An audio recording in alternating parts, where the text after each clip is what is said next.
Hello, everybody! What up, what up, what up? Deplorable. Yeah. Generous and deplorable. I tried to cut it short this week so people wouldn't be as mad at us. But, as always, my name is Tim Daniel. His name is Ben Brown.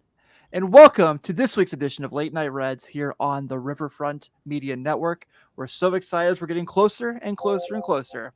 And as you see today, we have an awesome guest, one of my favorite people in the world. I've gotten to brush shoulders with him the past couple of years. You can check him out with the Associated Press, Jeff Wallner. How are you, man? It's so good to have you here with us. I am good. I appreciate the invite, Tim, and Ben. And anytime I get a chance to spend some time talking baseball, I'm all in. So, yeah, that's right. Because you actually have. I don't want to bury your talk too much about your hobbies and stuff by any means, and make people come after you by any stretch of the matter. But a very impressive collection of Topps baseball cards. I did.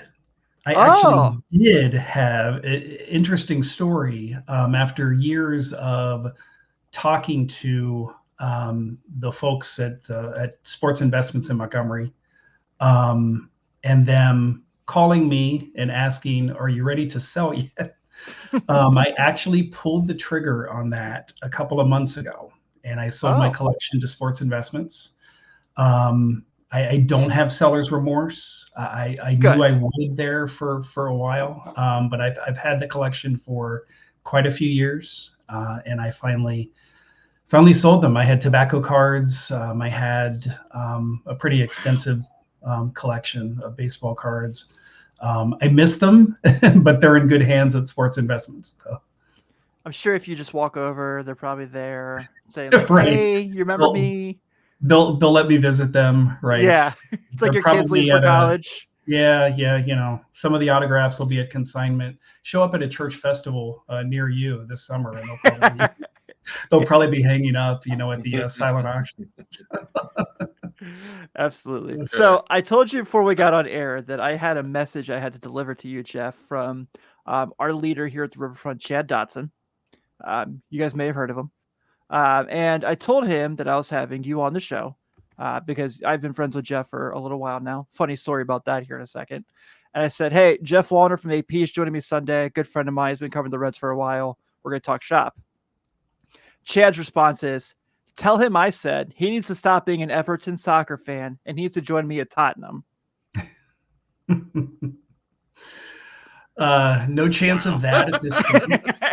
I am too deeply rooted and deeply involved in Everton Football Club, probably more so than I ever could have imagined. So, no, I'm too far gone at this point.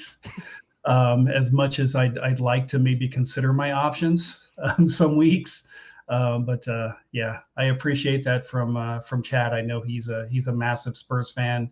We played them to a great 2-2 draw this weekend, so. We shared the points, shook hands, went to the pub, and everything was good. So, yeah. I could see Chad really enjoying pubs. So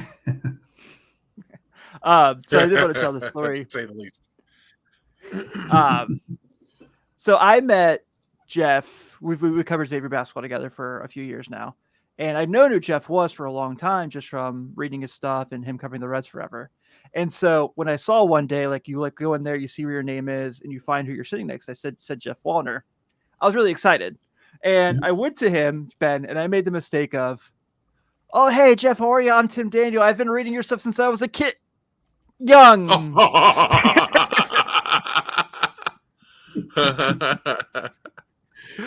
And if I wasn't so used to those types of comments, I probably would have been offended. But that's all good.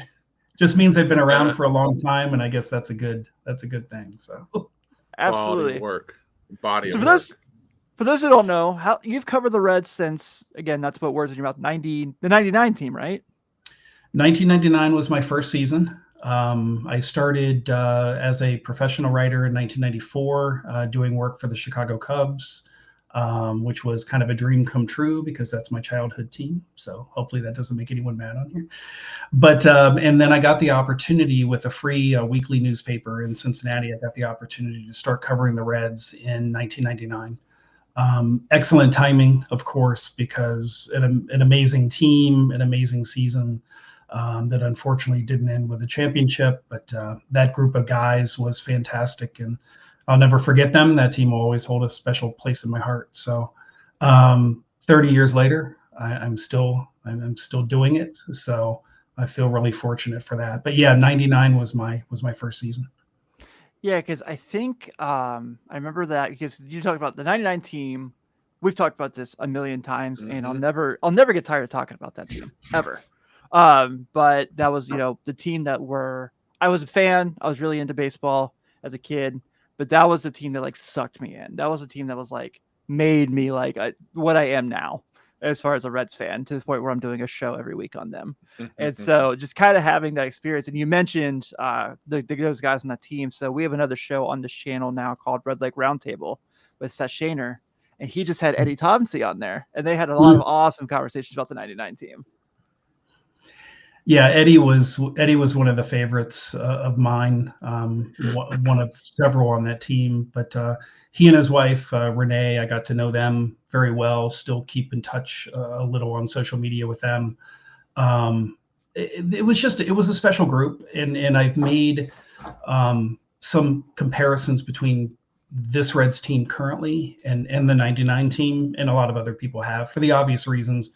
Young, energetic team, great group of guys who get together or get along very well together, play well together. But yeah, Eddie was certainly one of my favorites on that team. I think when I look back at that team, and again, we'll probably do like 30 podcasts about the 99 Reds. It's one of these days. It's just inevitable. Yeah. That team was just so fun. And we talked about they were a team that was never out of it. I remember many of times whenever they go in the ninth inning, it'd be like 9-4. And they'd like, if they lost, it was like 9-7 or 9-8 kind of things. My ring light just randomly like got super bright. Forgive me for a second. I did not control that. But Greg Vaughn was on that team, and obviously, and he was so great. I remember he was on Jim Day's pod a couple of years ago, and he was like, I loved Cincinnati. I really liked being on that team. He's like, but like, look, they got the best player in the world. I got it. I understood. Mm-hmm. He's like, but I would have loved to have played there forever. And he still is like within the community sometimes. He still does Reds Fest here and there.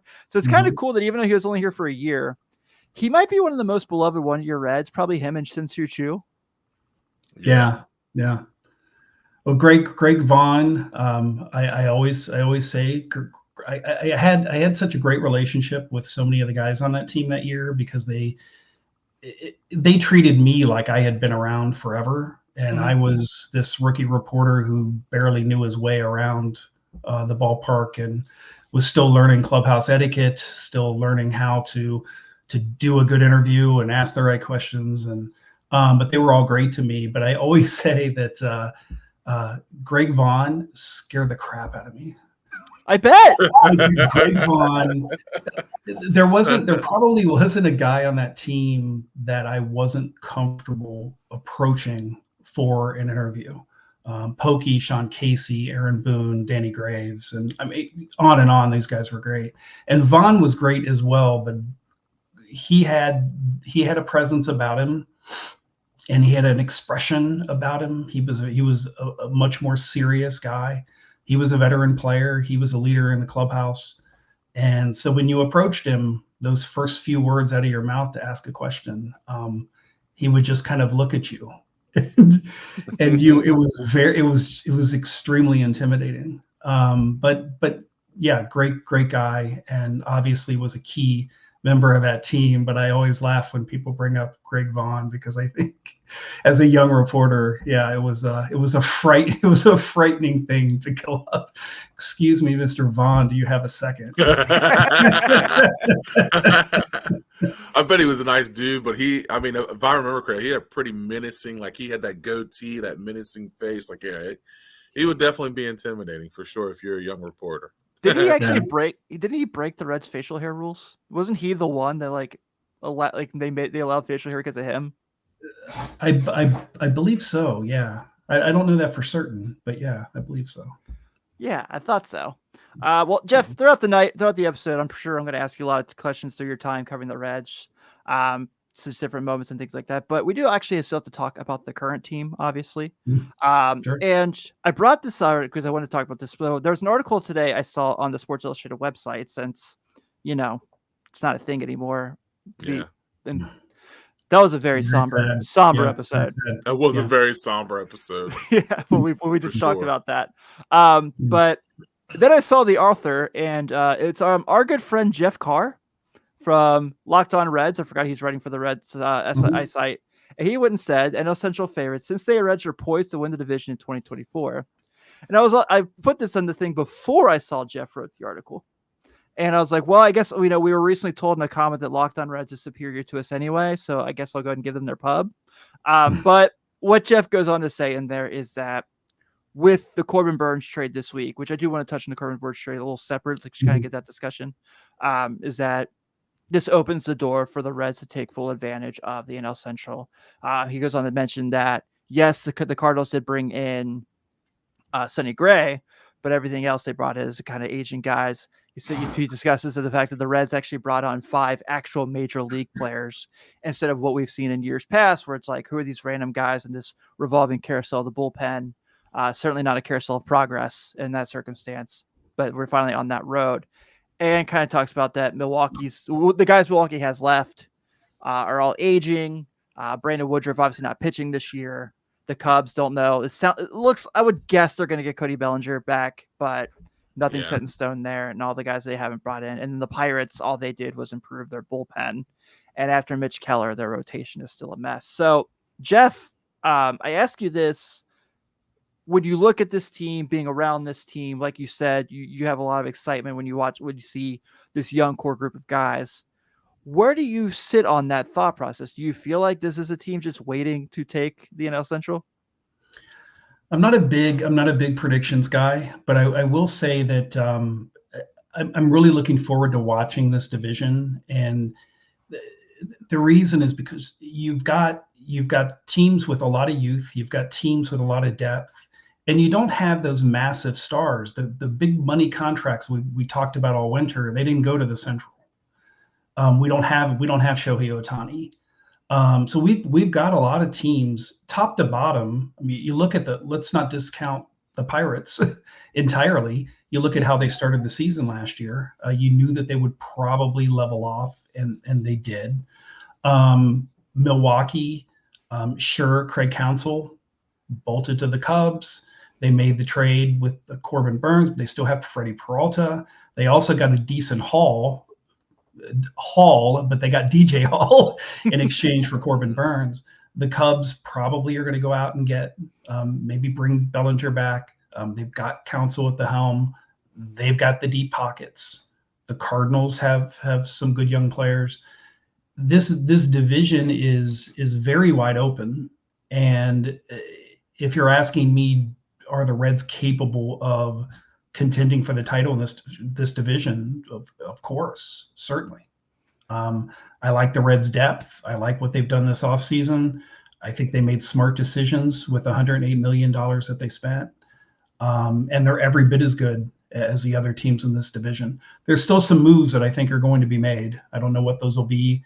Like I said, the Cubs have the deep pockets. You don't know what the Brewers are going to continue to do. You don't know if the Reds are going to make another move. But yeah, right now there's no question the Reds are division contenders. So are they capable of winning the title? Sure. So I wouldn't discount his prediction, certainly. Ben, what are your thoughts on that? I know Jeff's a friend of the show, but yeah, absolutely. We'll give him his flowers. Yeah, absolutely, Jeff. I agree. I think that it's kind of like the AFC North in football. Like, I think that all the teams in this division are competitive.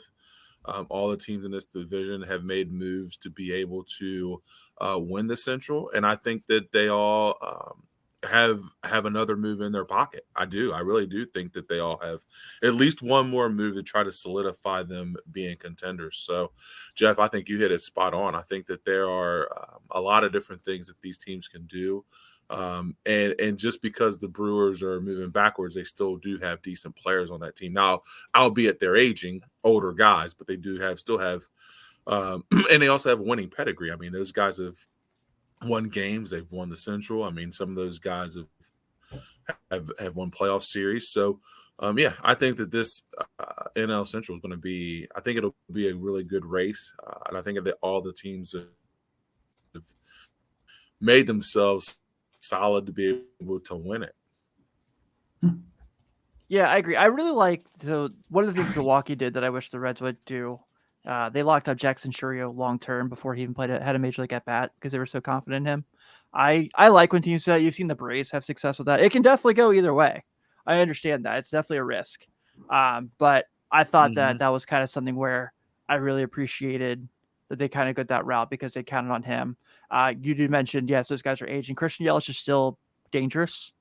So that Brewers outfield is still very solid. Every team still has their strengths. I mean, Justin Steele still pitches for the Cubs, and he's still really, really good. But I think that, like you guys said, to kind of just piggyback a little bit more, it does feel like I don't trust the Pirates to be competitive with these other teams. Could I see them maybe winning a 4 or 5 game win streak here and there? Sure. But I look at their lineup, and I love Henry Davis's prospects.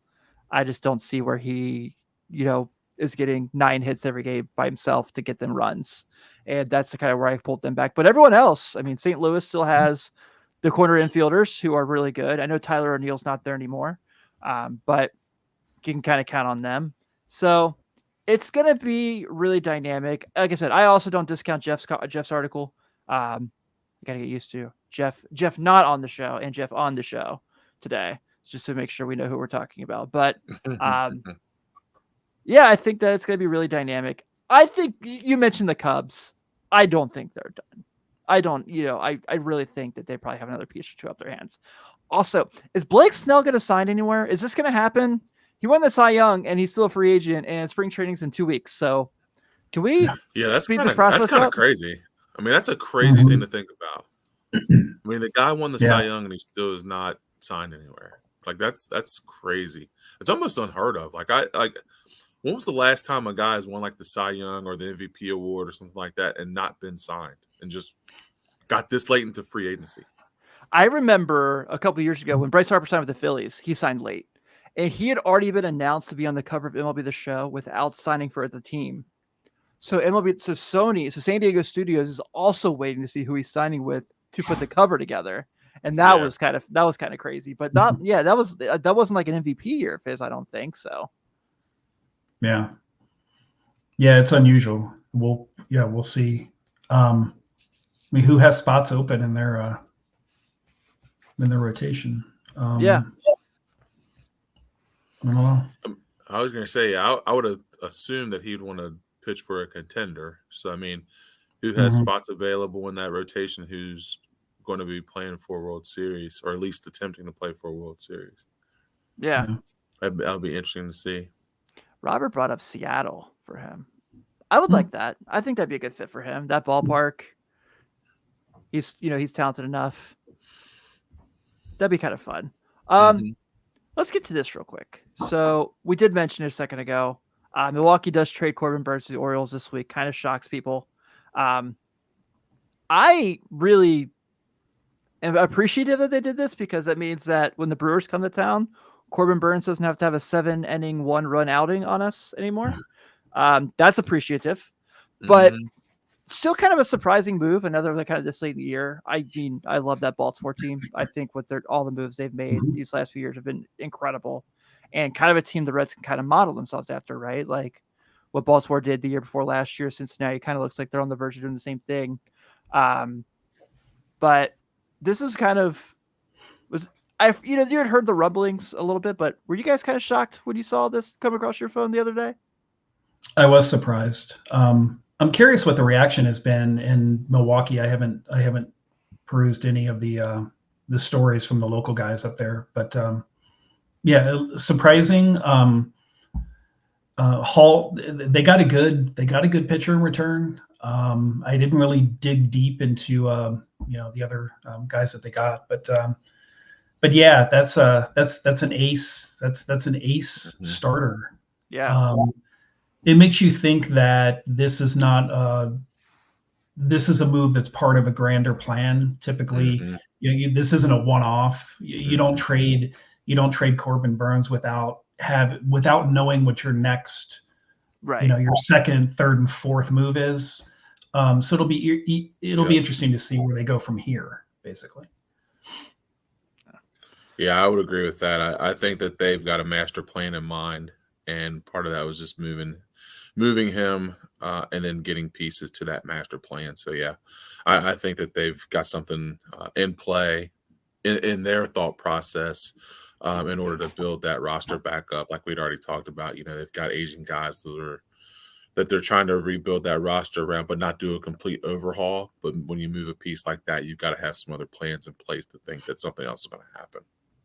Yeah. I feel like Milwaukee is baseball's Indiana Pacers, where they'll let guys move on, and they might have like a down season, but they're never down long. There's never like a drought. There's never like a 5-6 year losing season drought. It's always like, all right, well, this year wasn't our year. We were 76 and 86, and then the next year they're contending for a wild card, and the next year they win the division. It's like every single time, and like that's what the Pacers do. It's like, well, things didn't work out with Paul George, so let's do this, and then now they're really good again. I know, as you know, Ben, I know, but you also feel like they're a team that has missed their window, or they're real close to missing their window. Yeah. You're built for a championship, and you continually get yourself in position for that, and then you fall short. And then you've got tough decisions to make with your players as they're getting older and those contracts come up. And you feel like they're at kind of the end of their window, whereas the other teams in the division, I feel like, are just starting one. Yeah, so I agree. And then there's the Pirates. And there's the Pirates. see, you like how I did like throw them just a little glimmer of you hope did in my my opening response. I made sure that I just threw them in. Look, the Pirates. But but let's face it, it's a 14 race. So. We kind of talked about this last week. Kind of your thoughts, curious, especially because you consider you covered them for 6 years or so. So you're starting to see this thing. So they signed Aroldis Chapman.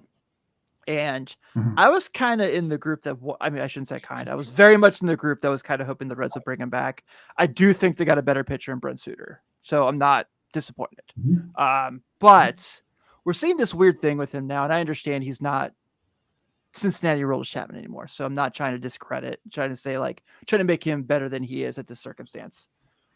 But we've seen this 2 years now where he's signed with these teams that, Kansas City and Pittsburgh, where it's kind of like a thing where it's like, find a little bit of your old self so we can flip you in a trade and send you somewhere else.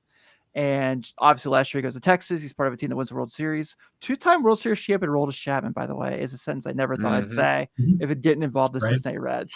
But are you kind of surprised at this point that this is where he is, what he's at now? So that he's going to be pitching for the Pirates this year as kind of a thing where it's like, hopefully I'm good enough come July, I can get traded to a team that's going to fight in the race.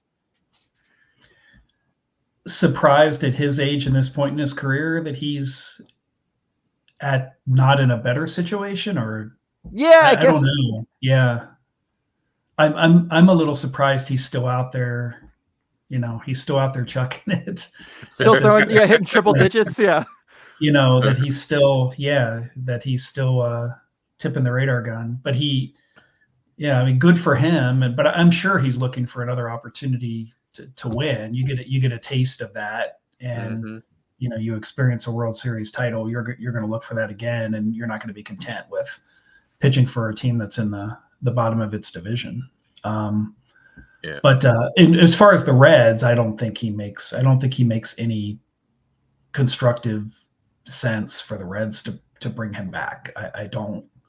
Brent Suter is a much smarter for so many reasons. It's a much smarter acquisition because of how he fits into the bullpen puzzle.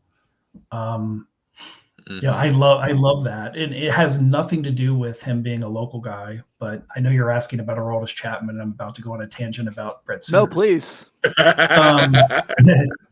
But I All love, good. even if he wasn't, and I know it's kind of the way we do things in Cincinnati, we're always enamored, guys that are from here, guys that went to high school here. Oh, we gotta bring them back. Yeah. Right? Luke But Bailey. what Suter brings is a totally different look to the bullpen. He's not a high strikeout guy. He's a low velocity guy. He's all about deception. He's a crafty, pitcher, not to use an overused baseball term, but how he fits into this. Can you imagine, you face Hunter Green a couple times through, and then in comes Suter, and you're like, you're falling over yourself trying to, not be out ahead of it. But that's a great acquisition, I think. And it has nothing to do with the fact that he's local and that he went to Mueller. It's just a very smart move on the Reds' behalf, I think. Yeah. So obviously I he was pretty good from his time pitching against the Reds. But it was last year that really impressed me the most when he was in Colorado. And he pitched a whole season in Coors and did not give up a single home run at Coors Field. None. Yeah. 0. That's insane. Mm-hmm. I think he gave up like 2 on the road. Like, he's not. So coming here, obviously everyone's got, I'm sure that'll fluctuate a little bit more just because of the ballpark he's been pitching most of his games in. I don't suspect he'll go next year with only giving up 2 home runs, but I still think he's going to be very, very good. Like you said, a really good ground ball pitcher, which is just what this bullpen needs. You mentioned, imagine facing Hunter Green a couple times around the lineup. Imagine Brent Suter comes in from that, and then Alexis Diaz comes in the 9th right after him.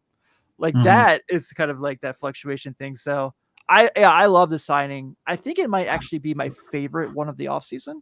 It's super sneaky, dude. Like, it's a super sneaky signing. Like it, it didn't seem, it's not the big sexy one that everybody else was looking for, but dude, that guy is so crafty. He does such a good job of getting outs and ground ball outs and getting big outs and innings. Like it was a super sneaky pick. I think all the guys they brought in are good. Candelario, obviously, I put him right there with Suter, but Nick Martinez, they spent very, very smartly, I think. So all of a sudden they have pitching depth. Spring training is going to be really interesting this year because David's going to be mixing and matching in the infield, the outfield. There are going to be guys battling for bullpen spots, rotation spots, guys coming back from injury. This might be, just looking ahead, this might be the most compelling typically spring trainings, there's a lot to watch in this spring training this year. There's a lot to watch. I ask you this as someone who was at the ballpark a lot last year. I was there in the stands, obviously, having one too many blue moons. But jealous. Yeah, right. But you being in the media section and hanging out there, so being there consistently a part of your job. The excitement, obviously, in the ballpark, you could obviously tell, and it wasn't just because obviously the winning certainly was the reason, but just that like energy when you'd walk there every night and get in there. What was it like for you guys in the media room? So you, Charlie, Trent, just kind of going there every day and just being like, this is freaking, I bet there had to be some sort of like, especially once Ellie comes up, there had to be some sort of super excitement. Like, I know you love going to your job every day because you're covering sports, but something just had to be a little different during that, right? Yeah. And I've had just working for not just the AP, but all those years I worked for Reuters and working for a wire service, when you cover a game, you're covering both teams. So I have the perspective of all of the visiting teams as well as the Reds teams over the past, couple of decades. And young teams are always the best teams to be around. In winning just kind of magnifies that. But when you have young teams, there's always excitement, there's personality. They're eager to come to work. They're even mostly eager to talk to us, which is, a crazy thing. The further they get in their career, the more tired of us they get.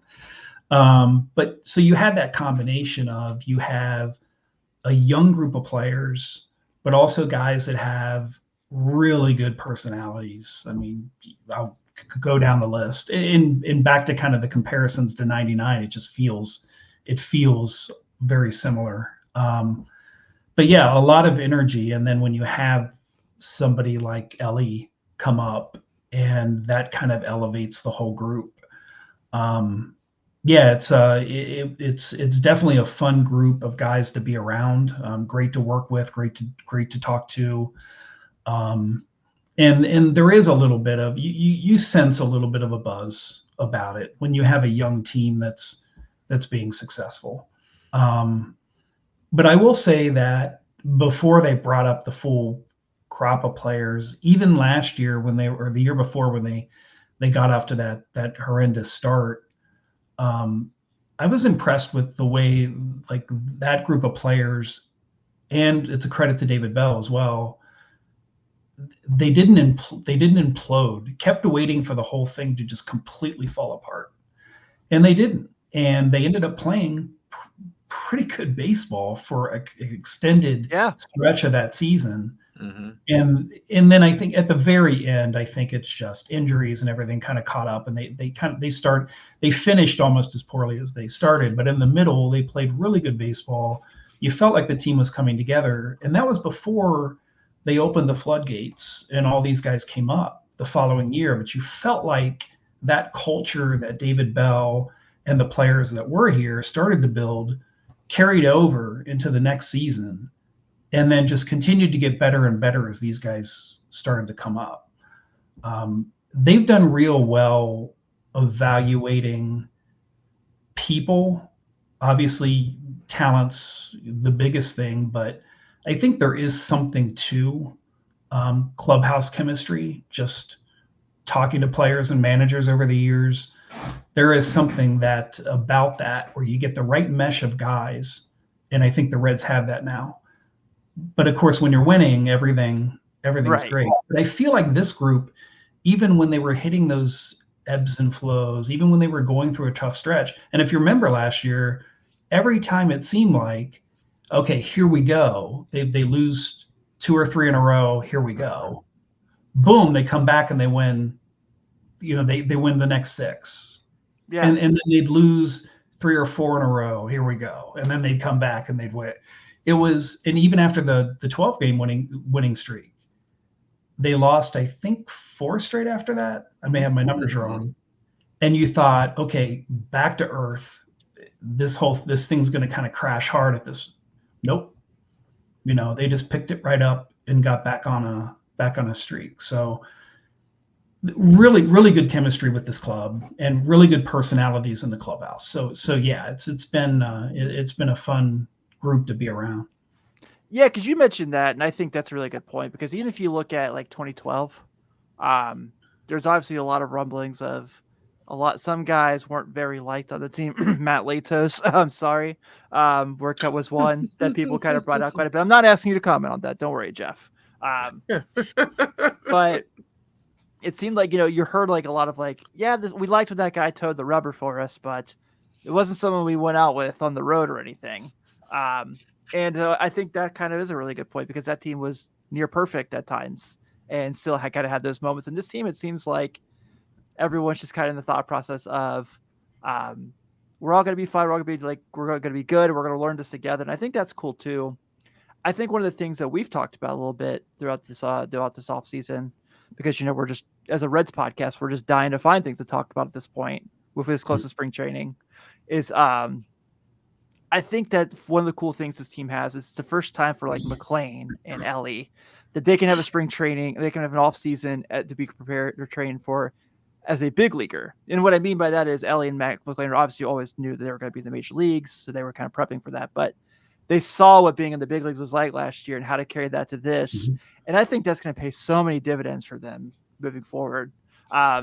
I know this is our next segment that I wanted to bring up, but I wanted to kind of get a laugh out of this. So Joey put up a video on his Instagram the other day. I don't know if you guys saw it, where he was training and he was in the cage, and he was talking to you about what he does when he trains and stuff. Mm-hmm. Really cool, because I can listen to Joey Votto talk hitting all day. all day. And inside the comments were this team. And you've heard that when everything happened with this contract, that some of the guys were like, we still want him back. But I was cracking up because Spencer Steer pops in there and he's like, Joey, your arms would look a little small there, bud. So I thought that was a good kick. But speaking of Joey Votto at Instagram, were you guys following the mascot hunt yesterday? Yes. I did see the mascot hunt. Yeah. Fantastic. It's interesting because I was just talking to my wife about this the other day, because she said, you think he's gonna sign with anyone? I think actually our son, might have seen the TikTok video of the mascots or whatever. And the weird thing is, he loves to travel. He's a really kind of interesting guy. He's got a lot of interests. He's got a lot of things he likes to do. There he is at the NHL All-Star game. He's with the mascots. And part of me wonders, why does he want to come back to the 6-month grind, which is an 8-month grind if you include spring training and if you're on a team that goes to the postseason. I know he still loves it. I know he still feels like he can play at 40, and I don't doubt that he can. But I don't know. I just I kind of thought, this is a guy who's going to ride off into the sunset, retire as a Red, and he's going to show up on Instagram and TikTok, traveling the world and getting involved in all sorts of things and become kind of a social media celebrity, but live his best life, live his best life. But obviously he wants to come back, and we'll see where he lands. But I saw that and I was like, guys having such a good time. Why do you want to, be back playing baseball? But Yeah, I thought that too. Because he's got all the money you could ever need. And he travels. He likes to do all these weird things. But it's just weird. I think the competitor in him, I think that's part of it. He just didn't want to go out that way. Even though he may not get signed, he may have to go out that way. I think that's just when you've competed for that long and play at that high a level. I think he wants to go out on his own shield. And this, not that the Reds did anything wrong. It is what it is. But he wasn't. Still think he was not healthy to the last day. I still don't think he was healthy. So I think he wants to show himself more than anything, probably, that he can still play this game at a high level and do the things that he needs to do. But I do think that, Jeff, I thought it was cool, him, showing up with mascots, and he plays chess. He does all kinds of different things. And why not just walk away with your 260 something million or whatever you made over your lifetime and ride off into the sunset? But I think the competitor to him is like, man, I got one more in me. Yeah, I think also his mind, the way that he preoccupies himself with every aspect and detail of playing baseball and hitting a baseball, that I do think that it will be, when that time comes for him to retire, it's going to be a big adjustment for him to mentally to not have that every day, thinking about hitting, every day analyzing what he's doing, every day watching the video, every day being in the cage. Beyond the normal player, no matter how great they are, there are some Hall of Fame, some of the greatest ever, that didn't come close to the time and energy and mental just preoccupation with being successful in this game that Joey Votto has. I think that's a big part of it, is that will be a big adjustment for him. Yeah, I think that part of it he'll struggle with a lot. And I think that he'll have to find other ways to challenge himself. Just because he'll be, like you said, he's so used to doing that every offseason and every year. When it's not there anymore, then it's like, what does he do? He's Yeah. still hanging in the studio. He's not going down anytime soon. Yeah. Actually, come to think of it, I'm curious to ask you this, Jeff, just from your time covering him. So you mentioned the social media superstar that he kind of has become these last few years, but you also knew him when he was, well, you were covering him, I should say, when he was not as outspoken and was kind of shy and was kind of still coming out of his shell. Does a lot of this shock you? Was there stuff that you kind of saw like glimpses of when in his pre MVP year? Or I think at some point, and I don't know, there are guys on the beat, because keep in mind, obviously, I'm not a beat writer, so I'm right, not, and I cover both teams when there's a series in town, and so I'm dealing with players on both sides, but from my interactions with him, at some point there was a big shift in he kind of came out of his shell, and um, and other guys might, Trent, I'm sure probably yeah, has a strong insight into kind of what might have contributed to that. For a long time, I'll be very honest, I didn't want to ask Joey Votto a question unless I had to, because you would ask him a question and then he would ask you to restate the question, and then he would ask you to explain. He would divide the question up into three parts and ask you to analyze all three parts, and it became so, I was like, I don't have just give me it's like I got to the point where, okay, now I just want a cliche. Now I just want a cliche. Just tell me you want to play every game one at a time. Just let me. I have a deadline. I need a quote.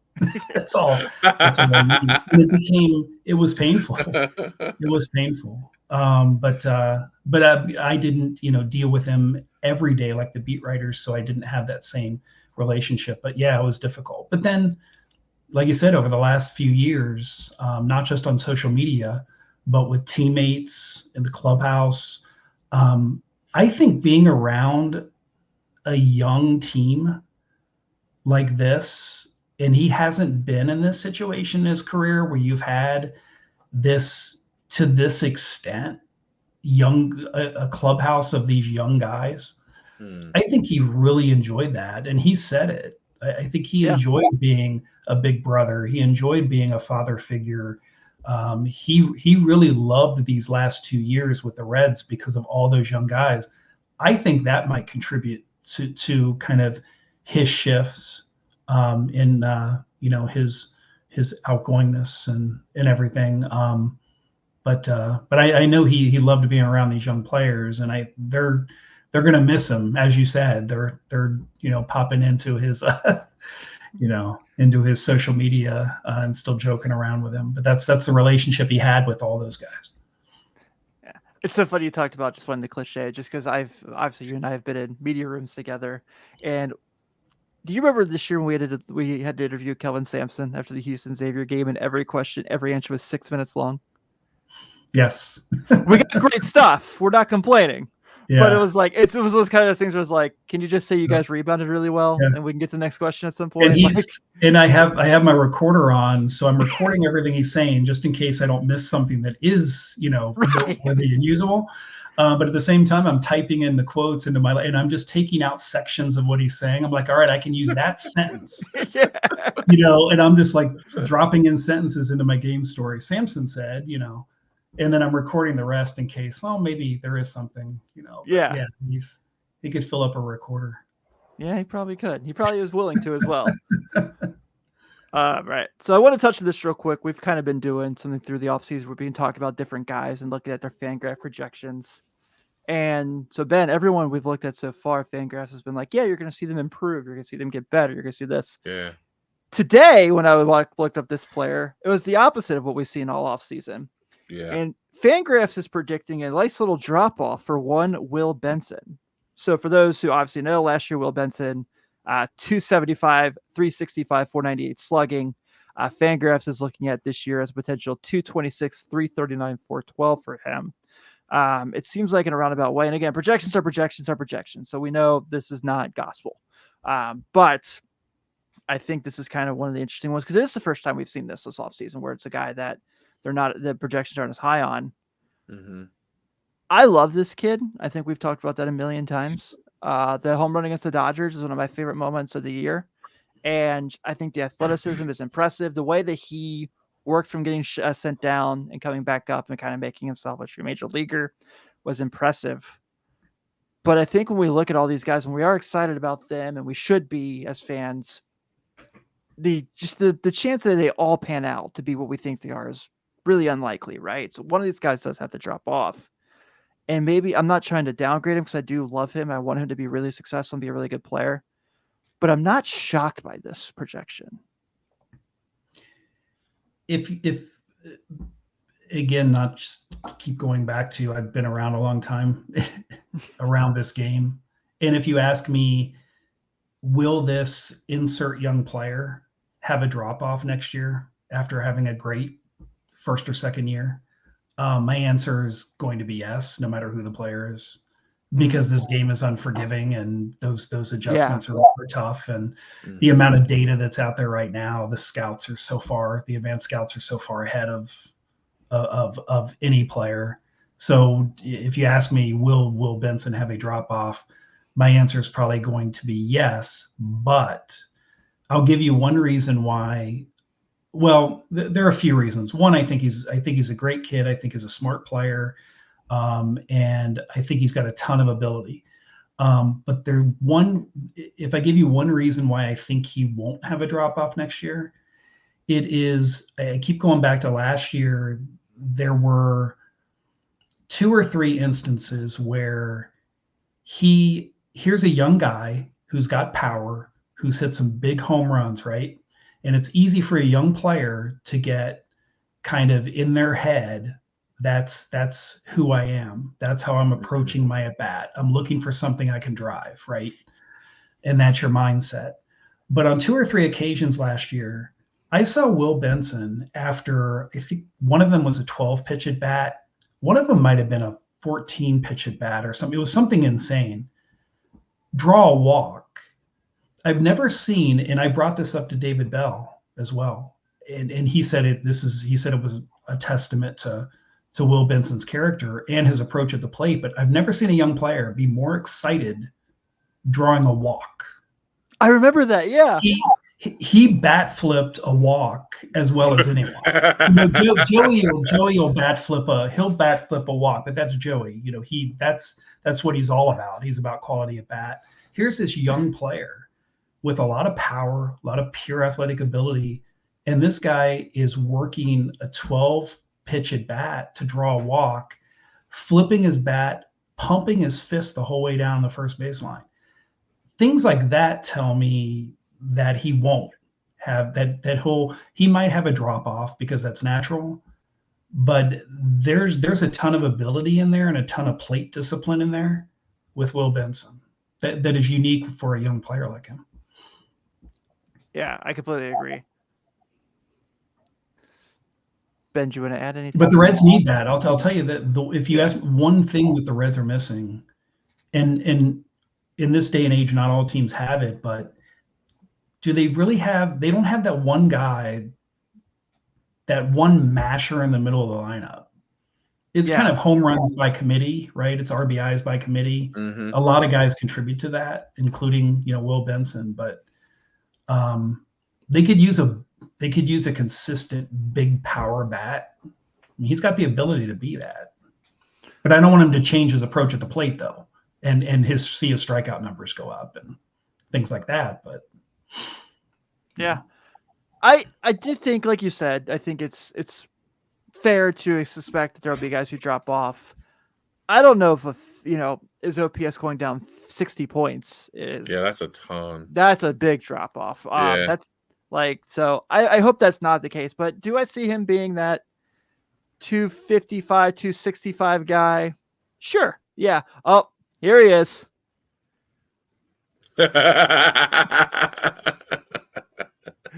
Oh.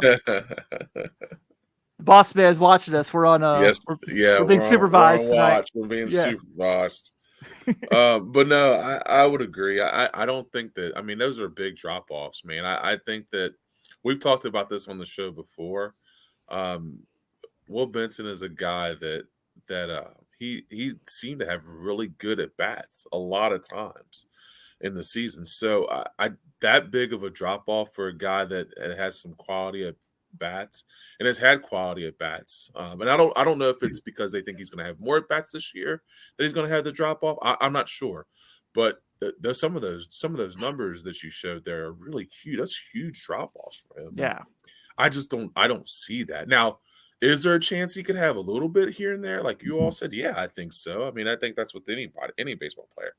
Jeff brought up a good point. Baseball is a grueling, grinding game. Like there's a possibility of that with any player, but Will Benson is a quality baseball player who takes every at bat and takes advantage of every at bat. So I don't see those kind of drop offs, but I think he's going to have another good year. I think it's he more also likely. had that long hitless streak, didn't he? And then he jumped into the stands down the third base line to make a great catch. Mm-hmm.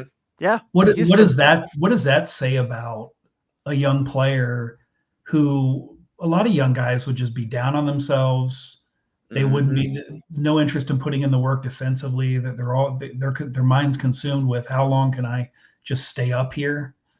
Are they sending me down tomorrow? What's going on? And this guy's jumping up into the stands on the third base line to catch a foul ball. It's, he's an impressive individual, and he's got his head on straight, and I think he'll put the work in.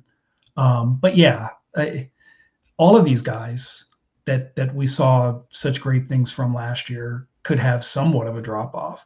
The key is consistency. That's where success in baseball is measured over those 6 months, which is why I always say baseball is just it's not built for social media. It doesn't fit. It doesn't fit with the immediate gratification of this day and age, because baseball success isn't measured in days or even weeks. It's measured in months, and it's measured in seasons. So the key is to be successful. You're always going to have ebbs and flows, but what's your body of work at the end of the day? What would your season look like? And if you have that consistency, you're going to be successful, and you're going to help your team. And I can see him being a pretty consistent player. But how those numbers look at the end of the year, I don't know. He could bat so many different places in the lineup too. Right. Yeah, that's a big thing too. So, yeah.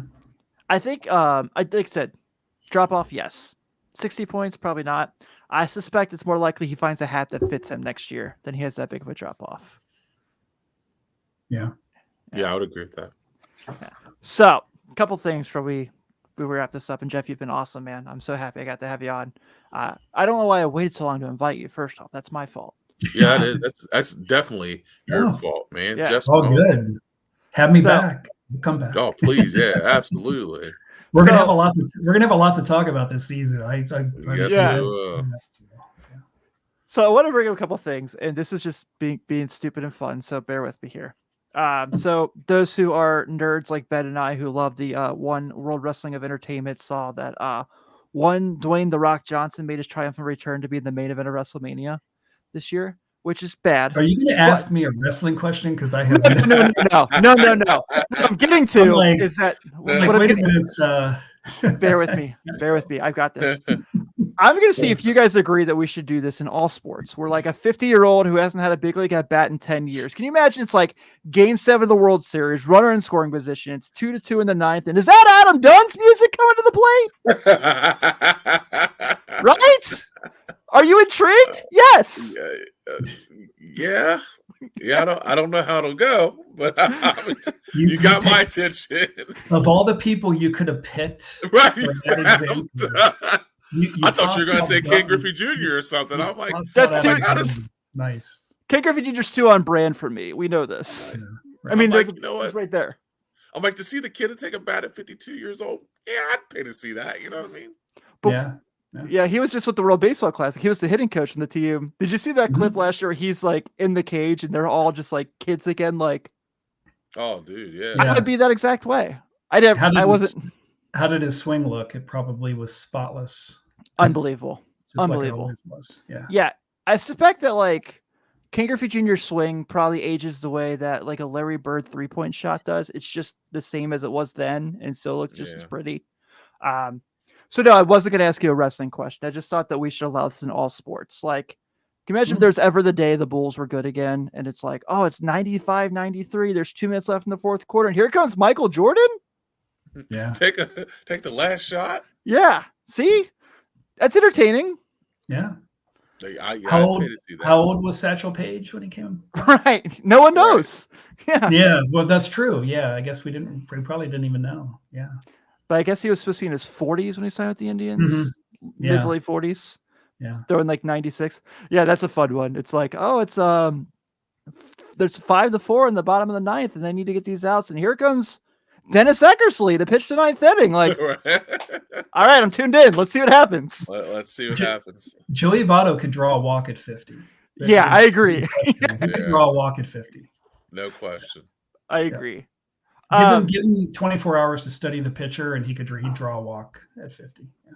I heard a rumor, and I can't confirm this. Carlos will not confirm this, even though he's good friends with Joey. He won't tell me if it's true or not. Gives me but I guess there was a rumor that he had heat maps for umpires. Like he saw what their strike zone was that they called before games, so he knew what to prepare for in the box. Oh, I would. I don't know if that's true, but I would be surprised if it's not. Right. Yeah. Exactly. Yeah, I would bet money that he would study all the umpires. He's going. Oh, no doubt. And I wouldn't think he's the only player that does that either. Yeah. I'm sure a lot do. And I'm sure there's books on there's a book on everything, I'm sure. Yeah. I am excited for the day that someone's got to he's got to write a book, right? He's too interesting to not have an autobiography. Interesting. Yeah. Yeah, he's just too fascinating to not have one. So I know Chad's written books. Maybe Chad, I know you're probably still in the chat. Can you and Joey combine to be like his autobiography? You can be his ghostwriter. I think you need to do that and give everyone that works really hard on the Riverfront Network for you a copy. No big deal. But my last question before we get out of here, I wanted to ask you about it. And I've talked to you about this before. So this is something, but you know, I've told you about my biggest dream to do is like a lifelong series podcast, 3 or 4 episodes about the Griffey trade. And I really want to do something just going into how everything came together, how it worked. And I've asked you to be a part of it at some point. Like if I ever do this, would you do it? Which I very appreciate you did tell me yes. But I wanted to ask you about, what do you remember from that? Because like you said, young reporter, you know, at the point he's one of the 3 best players in the world, the best player in the American League at that point for years at that point. What do you kind of remember about the energy during that time? I remember the rumors that have been out there for quite some time. And in the days leading up to it, they intensified. So I'm a young reporter just trying to ask anybody who might know, is this coming? When's it? We kind of knew it was coming, but we weren't sure when. I remember what I remember most from that day, and I was living in OTR at the time, so I walked to the stadium for games, and I remember that day it was kind of rainy and dreary, and I was sick as a dog. Like I was totally on my back sick that day. And I kept thinking, okay, don't make the trade today. Don't make the trade today. And then the press release comes across. So I pack up my stuff and I walk down to the stadium. No, we didn't have a streetcar then. I walk down to the stadium and we're in the Crosley room and it's like 120 degrees in there. And there's not room for one other individual packed into that room. There wasn't a chair. I was literally on one knee and holding my recorder up to record the comments. And I've said in the years since, I won't be a hypocrite and say, I knew this wasn't going to work out. Come on. You're adding the greatest player of our lifetime to a team that won 96 games the previous year, with all of that young talent around them. But in hindsight, I see now what Jack McKeon saw which was that this club had other needs, and Mike Cameron was a huge loss for that team. And that's nothing against Griffey. The injuries weren't his fault at all. I get the point that, well, he played in Seattle, he was playing on turf, should have seen it coming at his age, he's going to break down. You don't know that. You don't know that. And a healthy Ken Griffey Jr. was still an amazing player, and he would have been an amazing player for the Reds, and he would have helped them win games. But overall, that club needed pitching. There were things that they needed. That was the beginning of the end for Jack McKeon. And then 9 straight losing seasons or something in that stretch.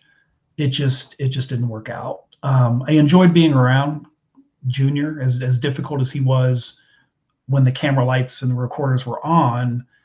When they were off and you were just with him in the clubhouse, talking baseball in general terms or just talking about his family, one of my favorite people I've ever been around in my 30 years doing this. But it didn't work out. And it was another Jim Bowden looking for the shiny toy, what's the bright shiny object I can get? What's going to make me a hero in this town? Well, it's going to be bringing Ken Griffey Jr. back home. Well, that's not the way it's not the way you run a baseball team. You make smart, calculated decisions based on what your team needs. And as great as Junior was, it's really not what they needed at that time. And that's unfortunate. Because that's a team that should have won a championship, and it was really somewhat unlucky that they didn't win in '99. My wife still hates Al Leiter. She didn't even know who he was before that 1-game playoff when he shut him out. But yeah, could go on and on, kind of dissecting the Griffey trade. But yeah, that day I remember like it was yesterday, just because of how I felt in the hot Crosley room, and I remember the comments from a lot of the people that spoke. I think Bowden might have made a comment, or maybe it was Carl Lindner, who had a handwritten piece of paper like on the podium that he was reading, and it still took him forever to kind of get through it. God bless him. But I think Bowden might have made the comment, we brought baseball back to Cincinnati or something.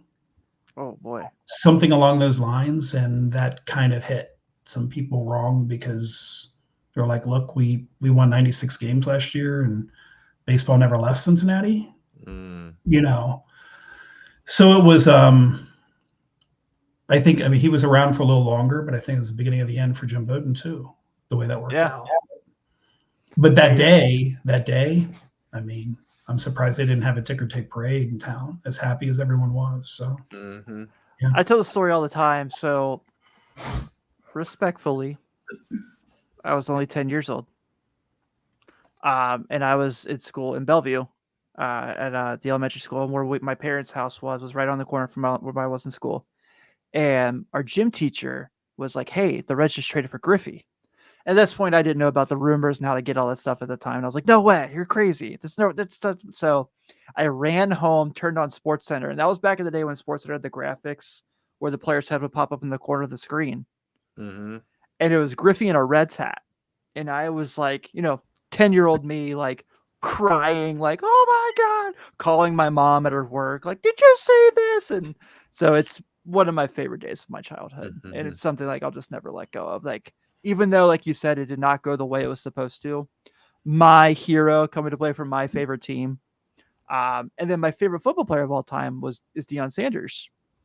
And in 2001, I almost saw them playing the same outfield together. But when Griffey came back was when Deion got released. So, well, and Griffey will always have the Josh Fogg story. Do you remember that, Tim? I don't.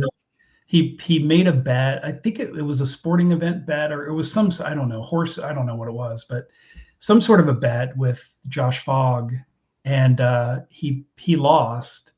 So he paid Fogg. Apparently, it was a considerable amount, but he paid him in pennies I did know this. Okay, yeah, I did And hear when that we story. came into the clubhouse the next day, there was a stack of boxes of rolled pennies that went from the bottom of Fogg's locker all the way up to the top.